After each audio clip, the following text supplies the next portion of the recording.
Il est 7h11 sur Europe 1. Très bon début de journée. Dimitri Pavlenko, vous recevez ce matin la correspondante d'Europe 1 aux États-Unis, Anne Toulouse. Oui, bonjour Anne.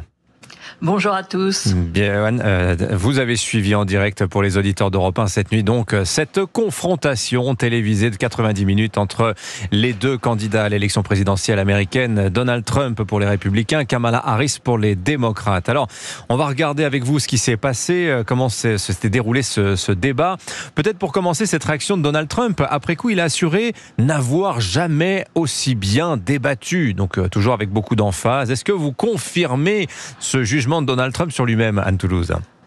Non, là, je pense que je vais être en désagrément avec lui. Non, vous savez, Donald Trump, il ne dit jamais qu'il a perdu. Il a même dit qu'il n'avait pas perdu l'élection. Mais là, il est évident que c'est Kamala Harris qui a mené le débat de bout en bout.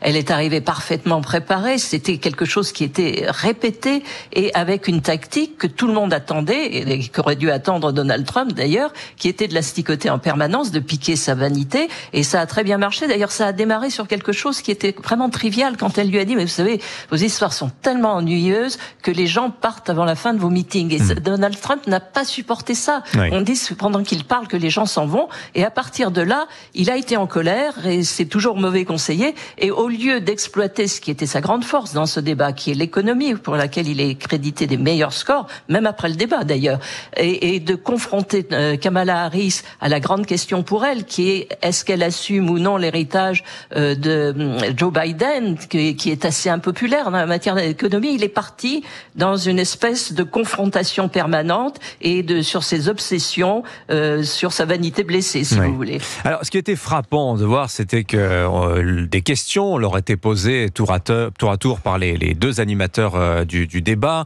Alors, on rappelle, il y avait ces règles particulières, pas de public, pas de notes, le micro était coupé de celui qui écoutait l'autre. Ils ne répondaient jamais aux questions, l'un comme l'autre, suivant l'un et l'autre l'obsession de délivrer un message simple aux Américains. Si on devait résumer, quel était le message de Donald Trump, quel était le message de Kamala Harris, Anne Toulouse ? Écoutez, je voudrais bien le savoir, et c'est vrai que les Américains qui vont voter sont extrêmement frustrés parce qu'on est passé à côté des sujets qui les préoccupent. Comment on va faire baisser l'inflation? Qu'est-ce que ces programmes qui ont été effleurés vont coûter? Qu'est-ce que ça va donner en matière d'impôts, en matière d'éducation, ceci ou cela? Alors, Kamala Harris s'est présentée comme la candidate du futur, comme quelqu'un qui se tourne vers un avenir positif. Et c'est vrai que son discours était beaucoup plus positif que celui de Donald Trump, qui s'est retrouvé dans la position du vieux monsieur grognon. C'était un peu le débat de juin dernier à l'envers, avec Donald Trump, qui en fait a perdu le débat de mon point de vue plus que Kamala Harris l'a gagné. Ah, vous êtes d'accord. Si on regarde ce qu'a dit Donald Trump dans le détail, en substance, je résume, il a dit si Kamala Harris est élue, elle va détruire l'économie américaine, elle va laisser entrer des millions de criminels qui mangent des animaux de compagnie. Il a eu cette phrase un petit peu étrange. En tout cas, il a voulu insister sur le bilan de Joe Biden et donc de Kamala Harris sur la question migratoire. À quel point c'est un sujet important pour les Américains, Anne Toulouse ?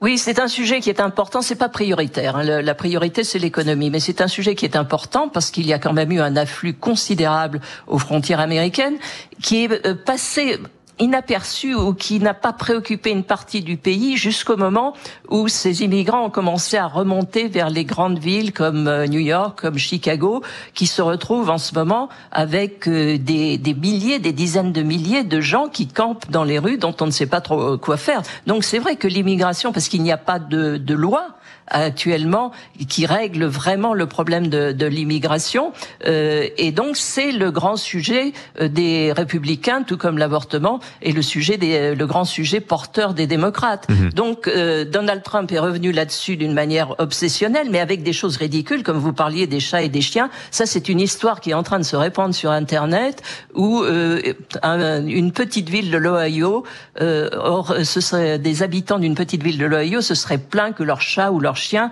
aurait été mangé par des immigrés. Ça n'a pas été vérifié, ni dans un sens ni dans l'autre, mais il y a un torrent sur Internet de photos avec avec Donald Trump, avec un chat sous chaque bras, en train de sauver ces pauvres bêtes, c'est vous dire où est descendue la campagne quand même.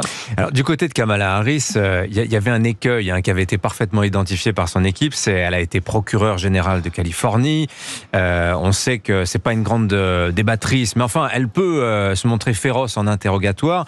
Mais justement, il y avait ce risque quand même d'apparaître comme quelqu'un qui adopte un ton condescendant, excessivement offensive à l'égard de Donald Trump. Elle n'est pas tombée dans le piège, mais est-ce que vous diriez quand même que les mots lui sont venus facilement? Parce qu'elle a cette réputation, Kamala Harris, d'avoir, l'expression un peu complexe.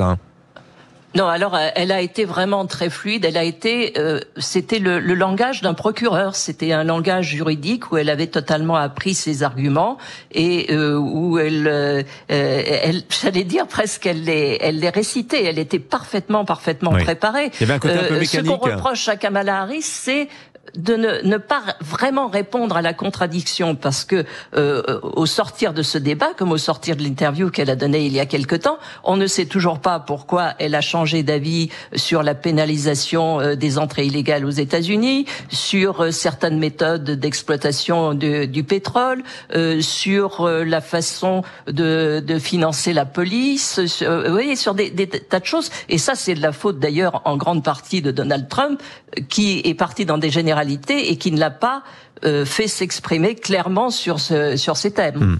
Bon, quelles sont les prochaines étapes maintenant? Le débat a eu lieu. Kamala Harris a dit qu'elle en voulait un second. Elle a mis Donald Trump au défi de l'affronter à nouveau face aux Américains. Qu'est-ce qui va se passer dans les prochains jours, prochaines semaines? C'est la preuve qu'elle sent qu'elle a gagné le débat, si elle en veut un second. Alors je ne sais pas si Donald Trump va accepter ou si ses conseillers d'ailleurs vont essayer de l'empêcher de retourner, parce que je pense que les mêmes causes produiront les mêmes effets.